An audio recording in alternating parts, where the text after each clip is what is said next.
Um, yeah. Firstly, let me welcome you, colleagues, for making it to our first seminar series on decolonizing curriculum.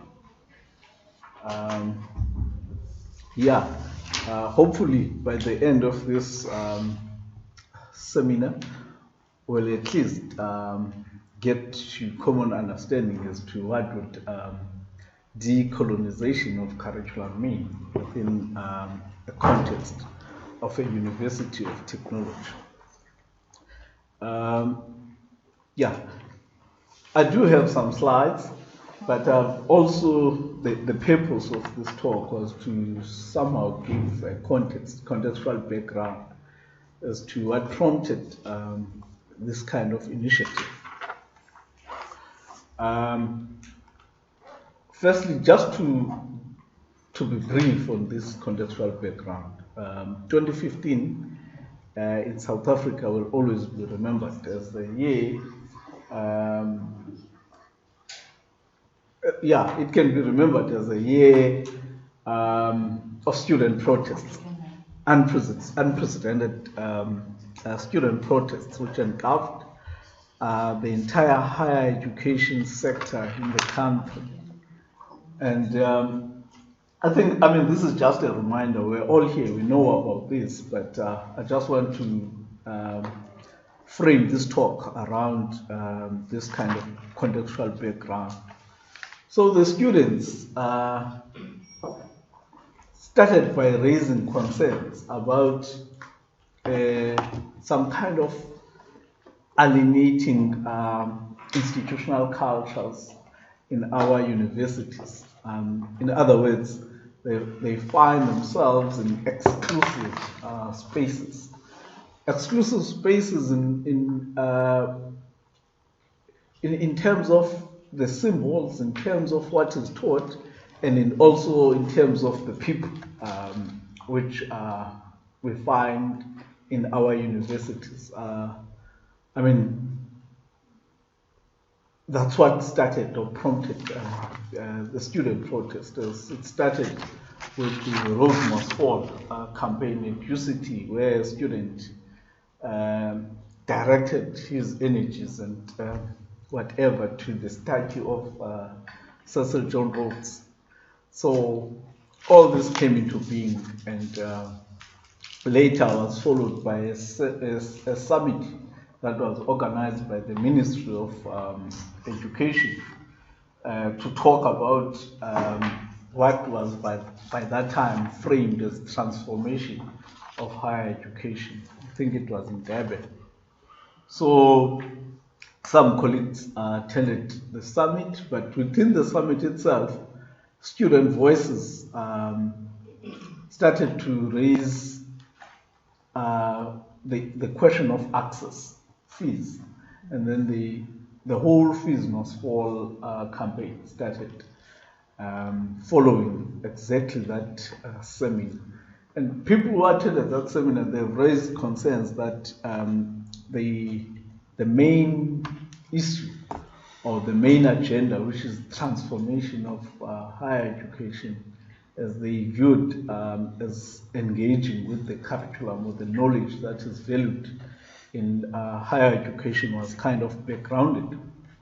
But what we can say is that the protests or student protests ignited calls throughout the sector on transformation of higher education. And for the very first time, very interestingly, within the country, transformation now, because there's been talks around transformation since the birth of South African democracy in 1994, but now there was kind of about 10, and race was kind of central, and the whole notion of decolonization of curriculum started to emerge. And then within the sector, scholars, they argue that we need to challenge the Western dominant exclusive hegemonic, if you like, higher education ways which are present in higher education in South Africa. So that's how decoloniality is conceptualized. It's basically to decolonize higher education, to decolonize the exclusive Western ways of seeing, thinking, and being in our higher education. Okay, but interestingly, this notion of decoloniality is not unique to South Africa. South African higher education, as we would know, in almost it is almost a global phenomenon, and its footprints can be traced in countries where they've got the history of colonization. So we kind of find ourselves within a network which is kind of rich in terms of scholars engaging with what decoloniality could mean. But then within South African context, I think we've got a challenge to say what would it mean for us in our spaces in South Africa, in particular in this context, which is the University of Technology.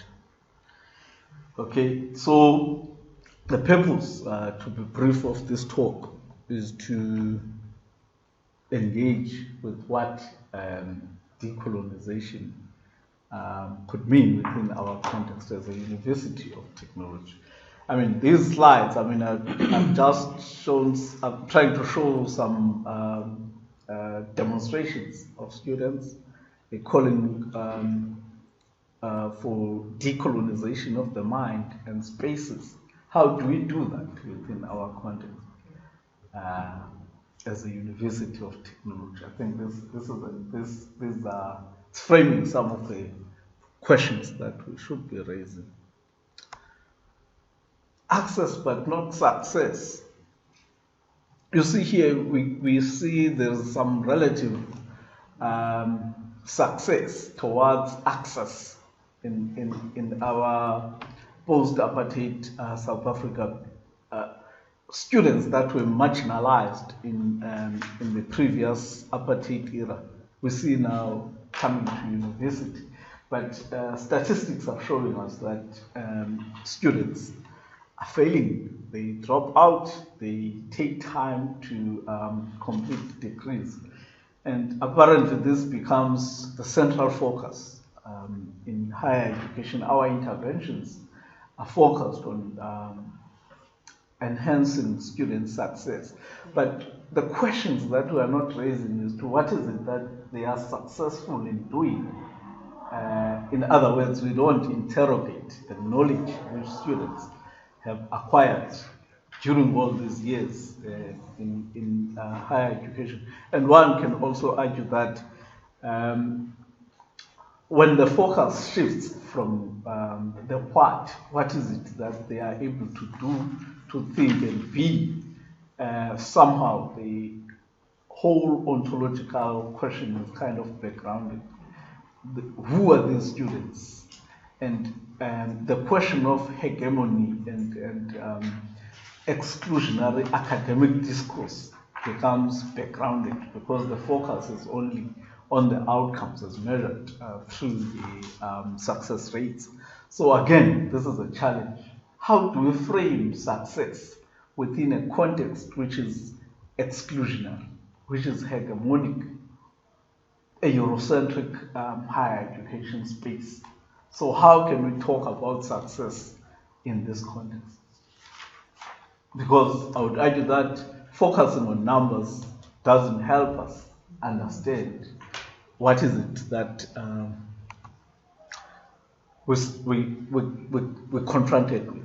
Okay, I mean, the whole neoliberal discourse, which is dominant when people talk about success in higher education. We talk about evaluations, accreditations, outputs, and people are trying to juggle for excellence within this context. And this excellence is purely framed in numbers.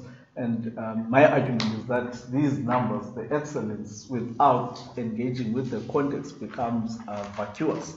It's empty. It's an empty rhetoric. Till such time that we engage with the context where all this is happening. Okay. I mean, these are people engaging with this exclusionary higher education discourse. So Dean, Lopata, you could see this. I mean, the scholars have been vocal all along around the question of decoloniality. It's not that students, when they started the protest in 2015, there was nothing. So students, in a way, concretized the call. So I think it's a challenge for us because even students can see, not that academics were not raising these issues, but students in their protests concretized the call for transformation of higher education. I mean, the call to deconstruct old hierarchical, racial, Eurocentric, exclusionary, and I can also add patriarchal ways of seeing and being in higher education. It's a kind of challenge that we have. So, without wasting time, because the purpose of this is to come up with this, to create a platform or a space where we can talk about what is it that we can do as the sector, as a university of technology, to engage with the context, which is racialized, to engage with not only knowledge, but in Martin's terms, with knowers, the people, the power relations within the context of higher education, taking into consideration that the dominance of neoliberal discourse, which shifts the focus from the context, which is racialized in a way that talks about race relations as real mechanisms, in other words, as historical conditioned mechanisms which create a space which perpetuates exclusionary ways of thinking in higher education. Lastly, just to capture this succinctly from the work of Andriotti, he's saying the challenge for higher education is the reconceptualization of knowledge and learning in educational policies and practices in contemporary 21st century societies, in ensuring an inclusive knowledge which is respectful of all social and cultural differences. So Dean is adding on this to say this requires awareness of dependent relationships humans have with their natural and physical environments. And then he argues that we can talk about what he calls epistemological ecologies. Okay? That relationship between people and natural and physical environment. And in critical realist terms, we talk about social epistemologies. Okay. In South Africa, people talk about what is called epistemological access, drawing from the work of Walimoro. But I still believe that even that is not interrogated as to what it means, because in some cases, people use exactly that to reproduce the old exclusionary academic discourse. So that, for me, shows that there are contestations, and if people are not aware of these contestations and people using whatever that they know to preserve the status quo, so how do we engage with practices in a way that will open up spaces for new ways of thinking and being within higher education? I also think that my colleague here, Daniela, can add.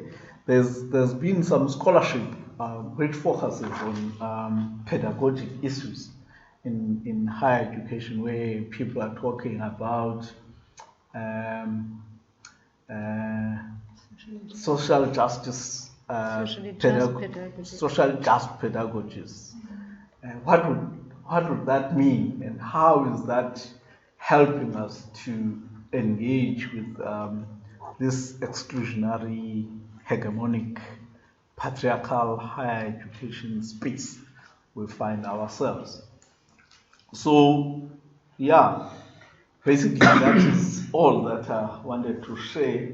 To say, let's think about it, and we can relate to our context. What would this mean for me in the space in which I find myself? So I'll open up space for discussion. Thank you.